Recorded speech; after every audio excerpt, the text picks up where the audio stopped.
So if you know the motions to it, please do that. Is there anyone there in the church who would like to lead? It's a fun song to sing and wake us up this morning with our strength and courage and the sword of freedom, the sword of discrimination. Move all you mountains that stand in my way. Nothing can stop my progress. Move all you mountains that stand in my way. Nothing can stop my progress. Tall trees fall aside, every bramble I slash with the sword of freedom. Tall trees fall aside, every bramble I slash with the sword of freedom. Move all you mountains that stand in my way. Nothing can stop my progress. Move all you mountains that stand in my way. Nothing can stop my progress. Tall trees fall aside, every bramble I slash with the sword of freedom. Tall trees fall aside, every bramble I slash with the sword of freedom. Move all you mountains that stand in my way. Nothing can stop my progress. Move all you mountains that stand in my way. Nothing can stop my progress. Tall trees fall aside, every bramble I slash with the sword of freedom.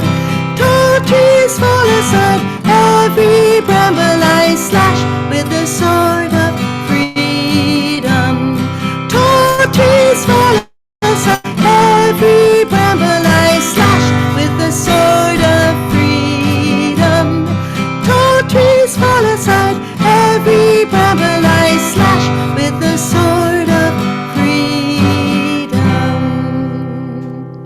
Yay, it's so fun to see everybody in the church. And thank you for those who are on Zoom for putting your pictures on, because it makes it more fun for all of us on Zoom to actually see faces. So, of course, we're going to do a little bit of music today just because we can. This is a wonderful song also today's topic is Victory Demands the Courage of Our Convictions. So we'll be talking a little bit about that, and let us sing Dare to Be Different. And if you have the songbook there in the church, please join me, or if you know it. It's a pretty simple song to learn, to play, to sing. So I invite you to sing with me.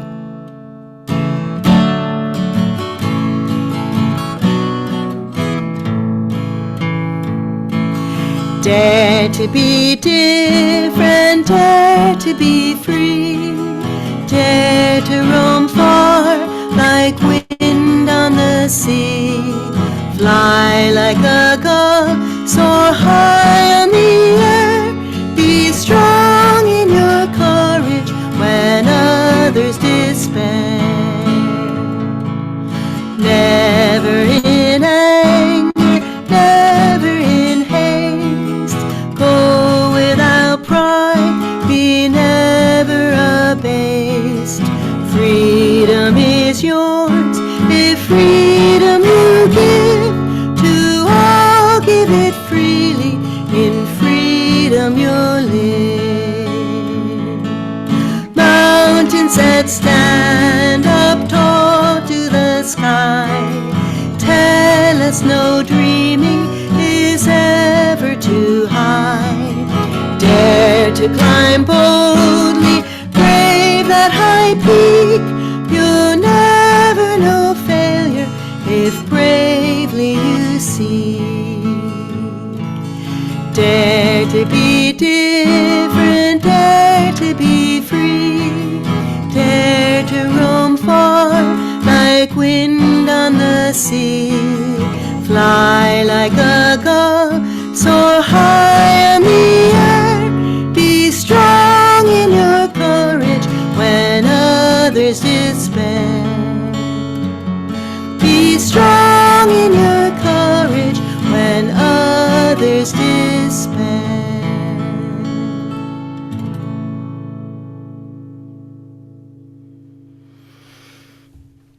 I will sing this chant that Swami originally wrote in Italian, so we'll do it both in English and Italian. Dio nella notte, Lord when in darkness.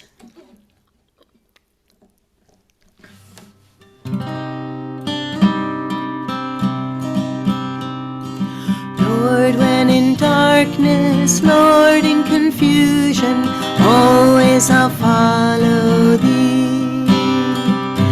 Lord, when in darkness, Lord, in confusion, always I'll follow thee. If I grieve or lose my way, only thou canst comfort me. If I grieve or lose my way, only thou canst comfort me.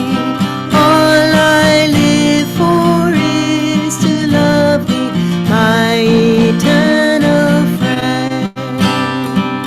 All I live for is to love thee, my eternal friend.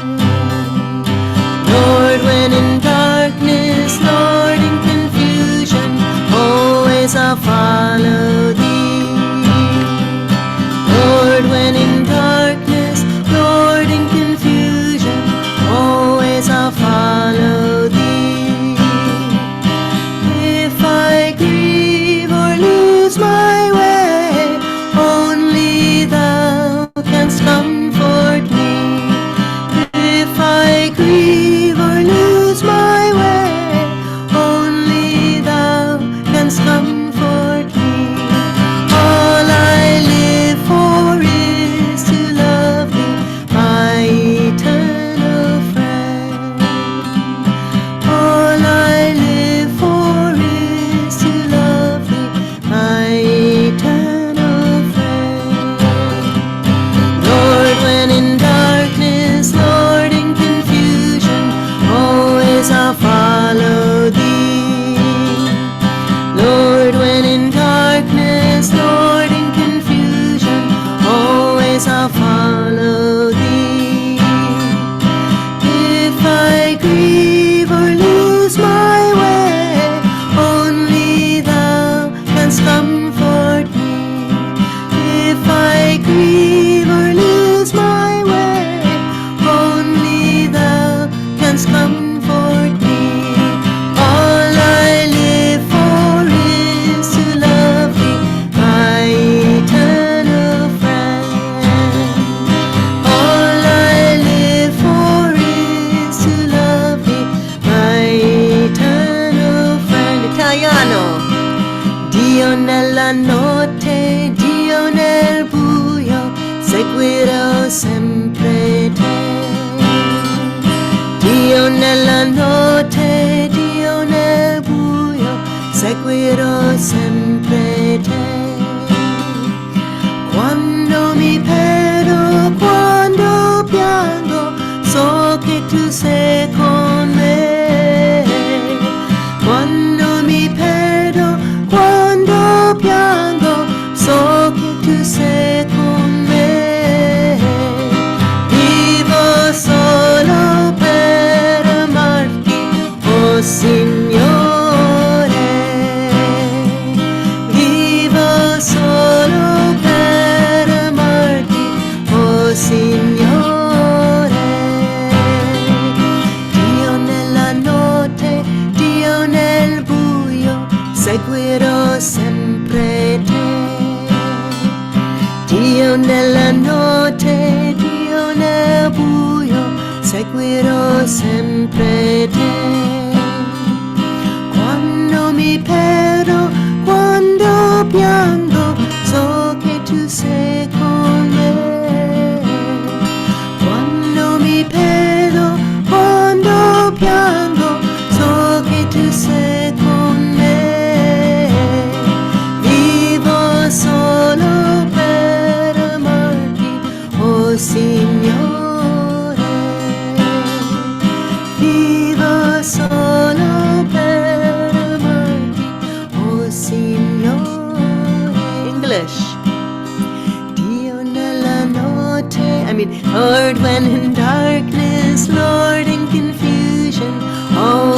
I'll follow thee.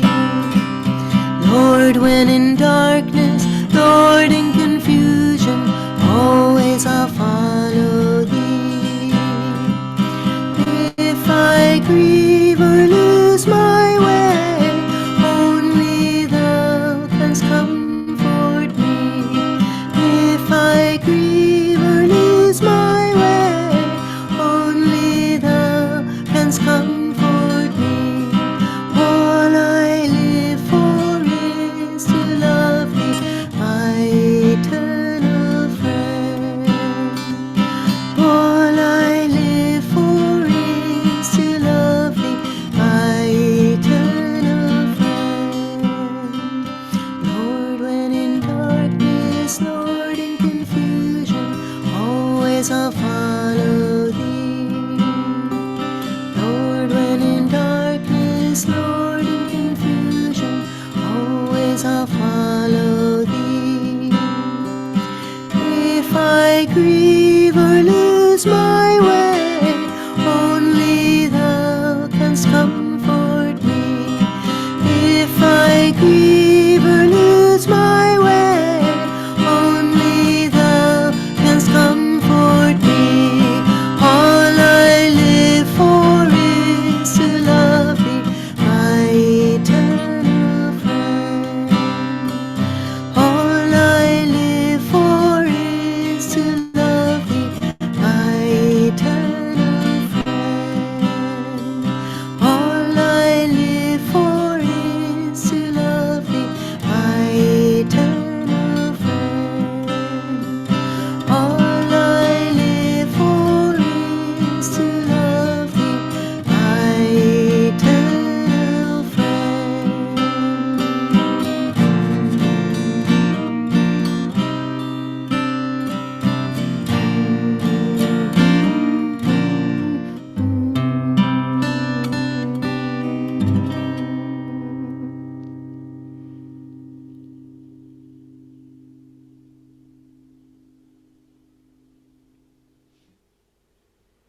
I feel the energy awakened in you, the determination and dedication. All I live for is to love thee, my eternal friend.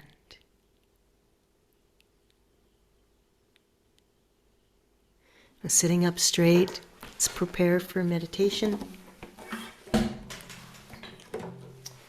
And we'll take this chant into meditation.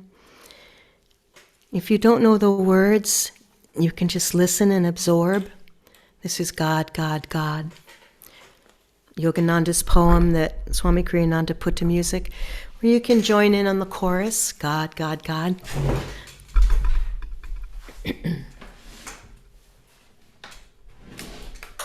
But prepare yourself for meditation now with your sitting up straight and your spine erect and your shoulders back. And dive deep. Dive deep into the vibration of this song. Dive deep into the meditation. We'll meditate for about 5 minutes after we're done with the chant. And waste no time.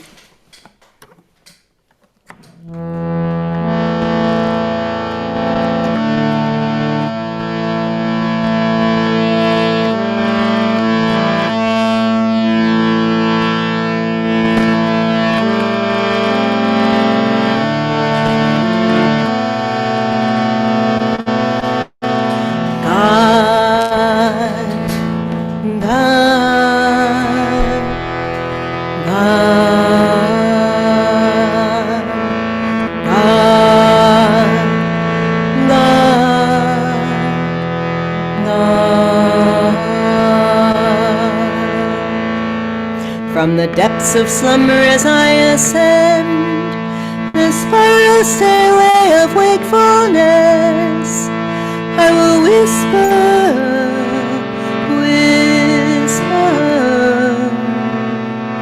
God, God, God, Thou art the food, and when I break my fast of nightly separation from Thee, I will taste Thee and mentally say, God, God, God.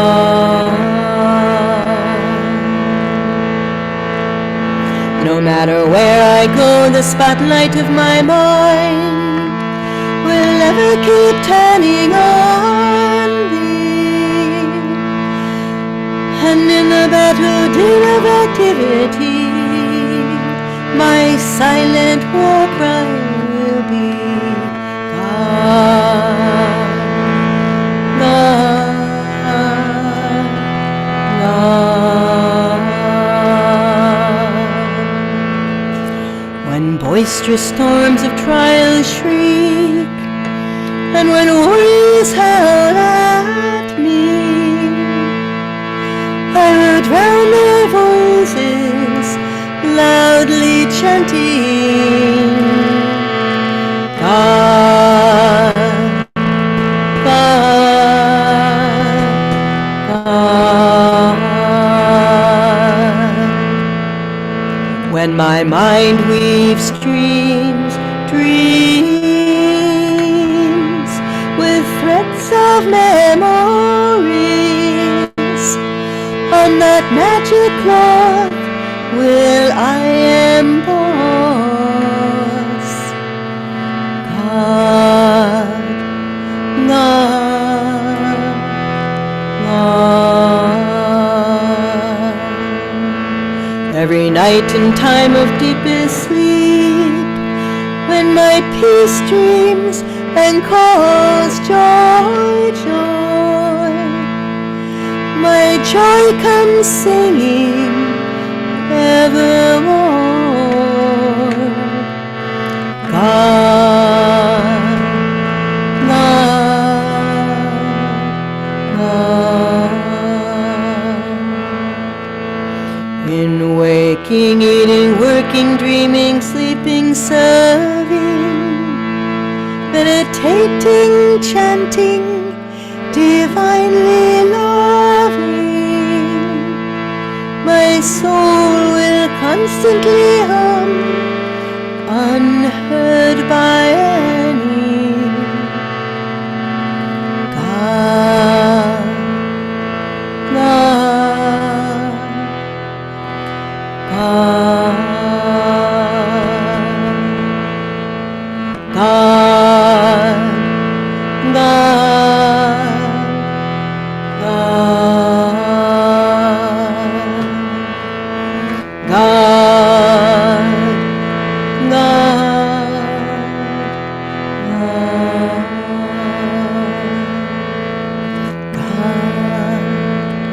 God, God, God.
Rohanji, are you ready to read this morning?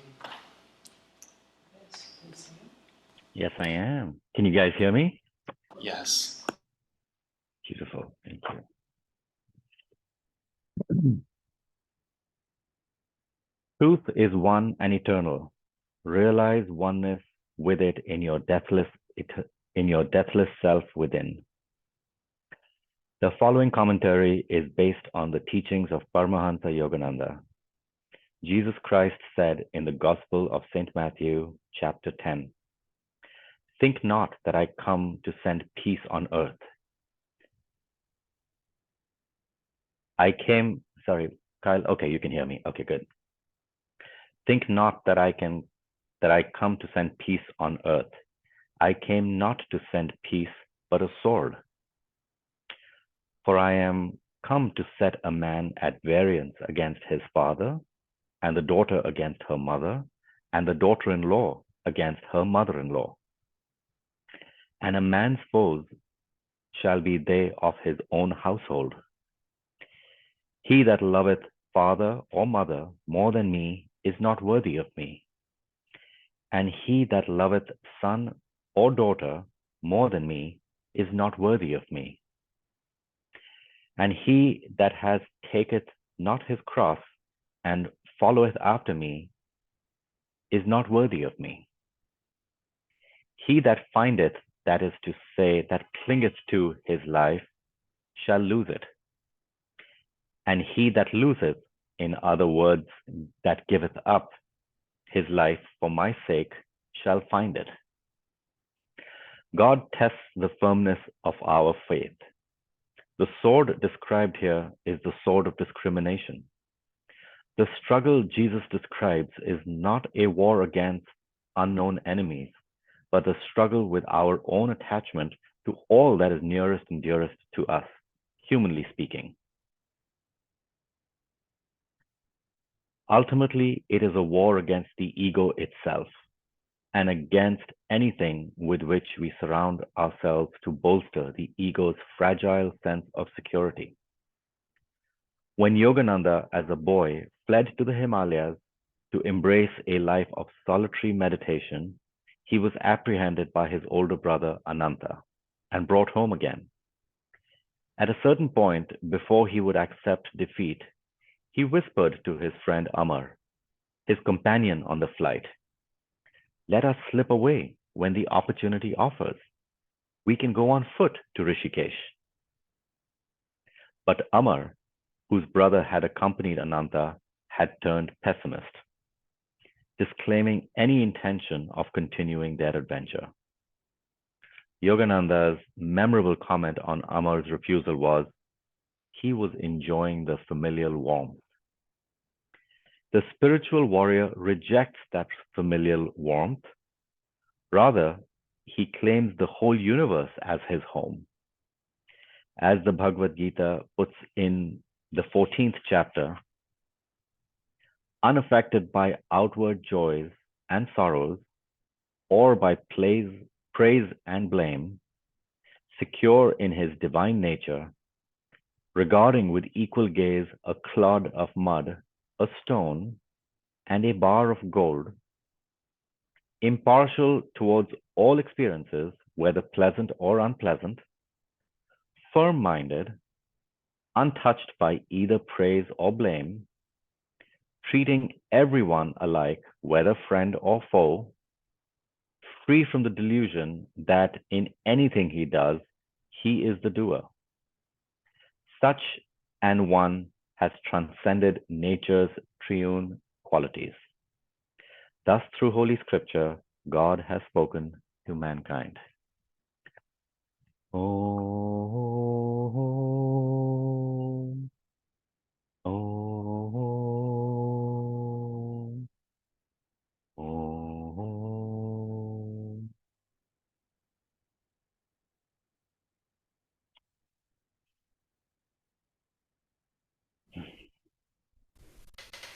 Thank you, Rohan. So the reading this morning, our Whispers reading, is number 75. Make me see that I am but an actor, in thy cosmic motion picture. Beholding the ever-changing sound and motion pictures of life, I am aware that this turbulent dancing show is only a vast illusion. The tragedies, comedies, and paradoxes of life, the dreams of birth and death, the changing scenes and places that surge round us, all these are nothing but movies designed to engage us in the cosmic illusion. O divine operator, with thy cosmic vibratory light, thou dost show us ever new thrills, a motion picture true to all our five senses, keeping us amused and entertained through sight, sound, smell, taste, and touch. O magic operator, thy true seeming spectacle beams daily onto the screens of our consciousness. I take it as thy grace that I've been chosen to play both tragic and comic parts in thy drama. I am happy to have acted all those parts, both of sorrow and of joy. Still, Father, give me now and then a few days of respite from my task. Let me retire to my closet of introspection, stand before my own thought audiences, and behold with laughing heart all the tragedies and comedies I have enacted.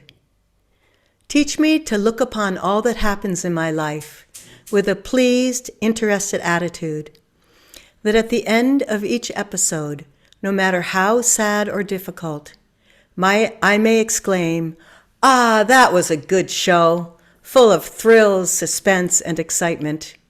I am happy to have seen it, and I have learned much from it for my own benefit." And Swami always used to say that this life is for our education and our entertainment. So I thought that was a fun reading. So I want to start with a little story. May or may not be true. A preacher died and he went up to heaven. I guess you can tell right now that this is probably just a story, not a true one, but could be. And he went to St. Peter, and he was standing in line, and I guess in this story, you kind of are at the head of the line if you've been a better person or if you've done more good in the world. And he was very surprised to see that he wasn't at the front of the line because he was a preacher, you know. And he saw a taxi driver closer in the front of the line. And he said to St. Peter, why is this taxi driver, you know, up there in the front? I've been serving my congregation and preaching for all these years, and I'm just surprised, you know. And the St. Peter said, well, when that taxi driver had people in his taxi, they prayed really hard, but your sermons made people go to sleep. So the taxi driver actually converted more people because of his driving. I thought that was a funny story. The preacher did not have the courage of his convictions. He was obviously not inspired, and people were falling asleep. So this is an interesting reading. It's always it was an alarming message to me at first. I remember the first time I heard it, and I thought, what? I think not that I have come to send peace on earth. I came not to send peace, but a sword. For I come to set a man at variance against his father, and the daughter against her mother, and the daughter-in-law against her mother-in-law. And I thought, what does this mean? We have to ignore our families and our loved ones. And as a mother, I mean, I'm super attached to my children. What does this mean? I don't care about them. And then I understood the true meaning. The Jesus reference was not to set a son against the father and the daughter against the mother. It was not an attempt to destroy the family unit.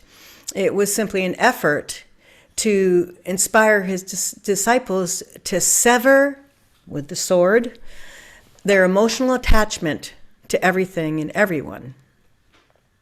And in fact, Jesus made it very clear that that family and other relationships should be respected, are important. But if someone were to oppose a devotee in his search for God, then that must be met with firm resistance. And that's where we come in with the courage of our convictions.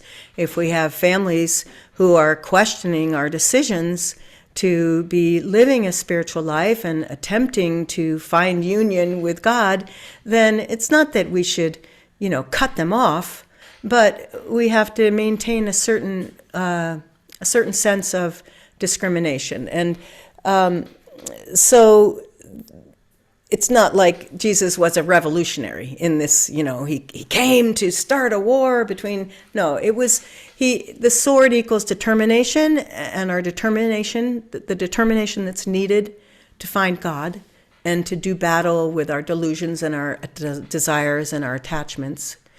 And it also is in reference to the power of discrimination. And that's very important, because this is an example. If you were to have friends and family and loved ones be negative and put you down for your choices, whether it's, to be meditating every day or whatever it is, we have to have the discrimination to know, and the power of our inner conviction. We need to follow that inner conviction that we know. I remember I started meditating in high school, and I was searching. I read Be Here Now. That was a life-changing book for me. I read it all, Ram Dass's book. I read it all in one sitting and immediately became a vegetarian and started doing yoga daily. And I didn't understand all the references to Hanuman and the Indian gods and the culture that he portrayed in that book. But I knew this, there's truth here. And I started searching for spiritual communities to live with others, because I knew. And I went over to Pomfret, Connecticut, because at that time, Swami Satchidananda, a disciple of Shivananda, and a lot of people call him the Woodstock guru, because he was at Woodstock. And if you watch the movie Woodstock, which I haven't watched in many decades probably, but I do remember he being in that movie. And I bought his yoga book, Integral Yoga, and I thought, maybe this is it, and I was really searching.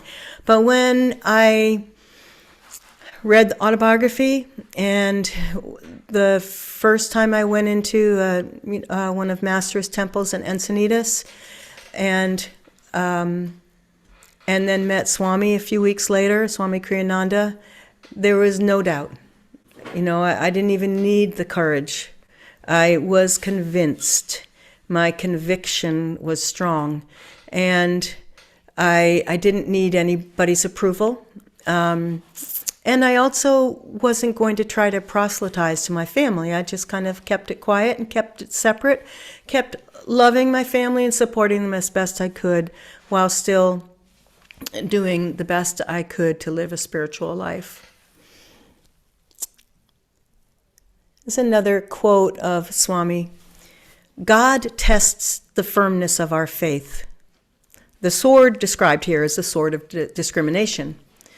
The struggle Jesus describes is not a war against unknown enemies, but the struggle with our own attachment to all that is nearest and dearest to us, humanly speaking.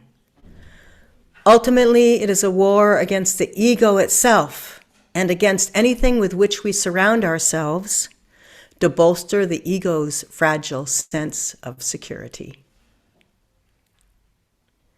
So if we can look at it that way, I know when I first read that, I can't possibly, turn against my parents and after having children, which is maybe the strongest human attachment. I can speak as a mother, and maybe other mothers will agree with me there. It's very hard to not be attached to your children.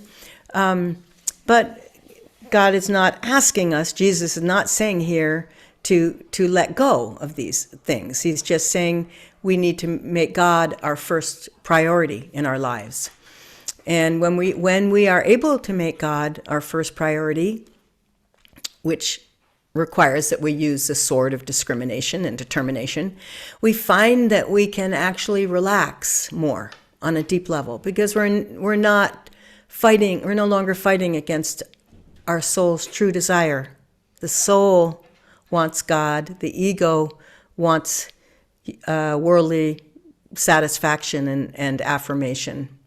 So life actually becomes easier in many ways, and we're able to find that inner peace through meditation. And we're tested over and over again. We have our challenges, just like in the Whispers reading. It's nice if we're able to kind of detach ourselves from it and see this is just a picture, a movie, and how many lifetimes have we played similar parts, the ups and downs of life, and the tragedies and the joys. And if we're able to move through it without that sense of clinging to what we want, what our desires and attachments are, then we're going to be a lot happier, and we will find inner victory.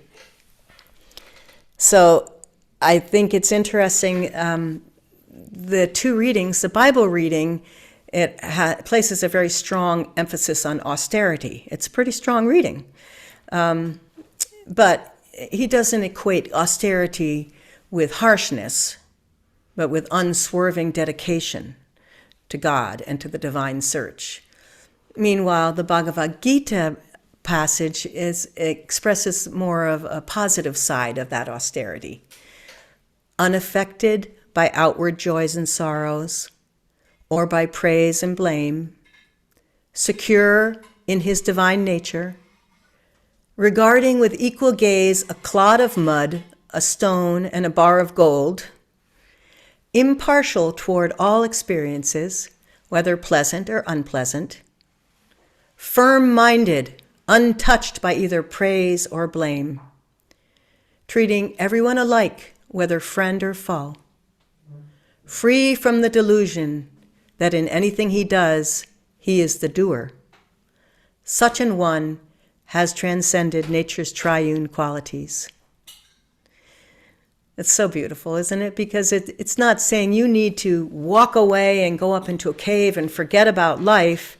It means you can walk through life and just adopt all of these qualities and work towards them. There's a lot there.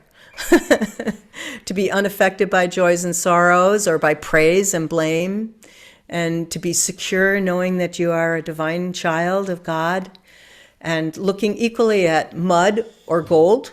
I don't know if I can do that. and not being attached to experiences, whether they're happy or sad. All of these things. It's a beautiful passage.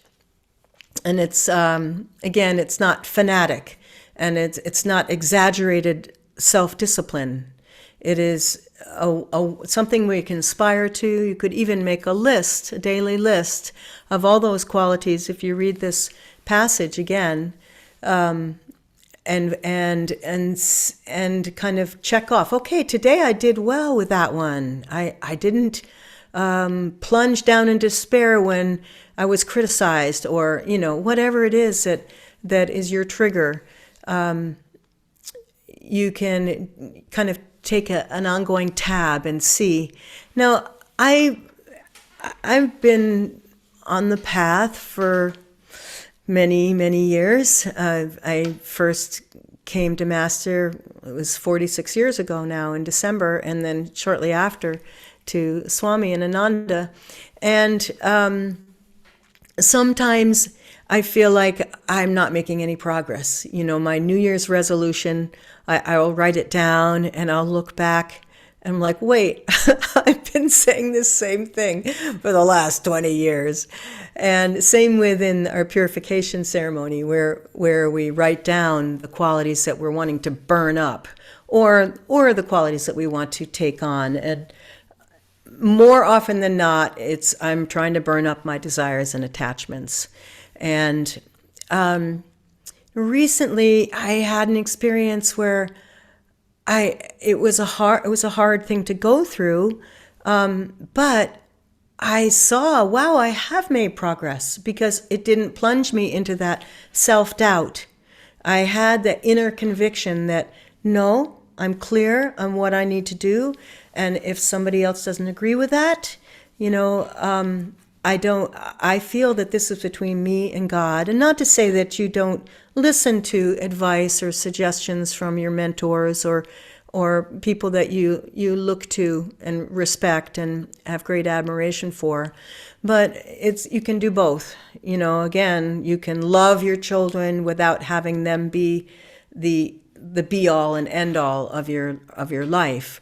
You can love them and still be searching for God fervently and with dedication and determination and devotion and conviction. And so don't get discouraged because we are making progress, even though we might not see it all the time. And every once in a while we'll have a glimmer of what looks like, oh, yeah, maybe I'm learning that lesson, or maybe I am letting go of that. And, some people who don't have a lot of responsibilities, I have to say that having children, it wasn't a distraction, but it was, my focus had to be on them as they were growing up. And I had, 25, 30 years where I was a full-time mom. So, because my kids are spread apart a little bit in age. And, but it's not, I don't regret that, because the lessons that I gained from that are priceless. But and also don't judge yourself, compare yourself to others, because we all have different journeys and we all have different lessons to learn, and we all have different ways of approaching life and the things the challenges and the joys that we've been given. So the important thing is, this reading does not say not to love our family, but to put God first. And when we put God first and we're going towards God, we'll find a deeper love with all. And it will only enhance all of our human relationships as well. Blessings to you all. So now we are going to have this song as we do the offering. Maybe I'll have someone else do the reading, the prayer for the offering.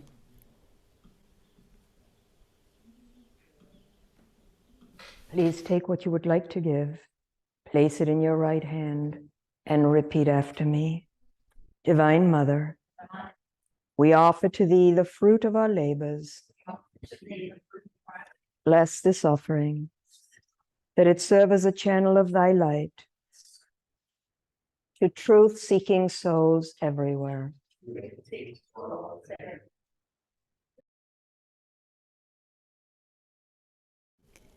So this week was the St. Francis was celebrated. It was his birthday, I believe. And so I'm going to sing this song that Swami wrote about St. Francis. And again, the words have this message that life flows on like a river. Life flows on like a river that homes to the sea. 1 hour bounding through mountain vales, 1 hour winding through a lea. None may linger on the way, none may coax time to stay. Fleeting scenes move by us like a dream. Cling not, none will be your own. Never grieve to be alone. Go within you, there's your home.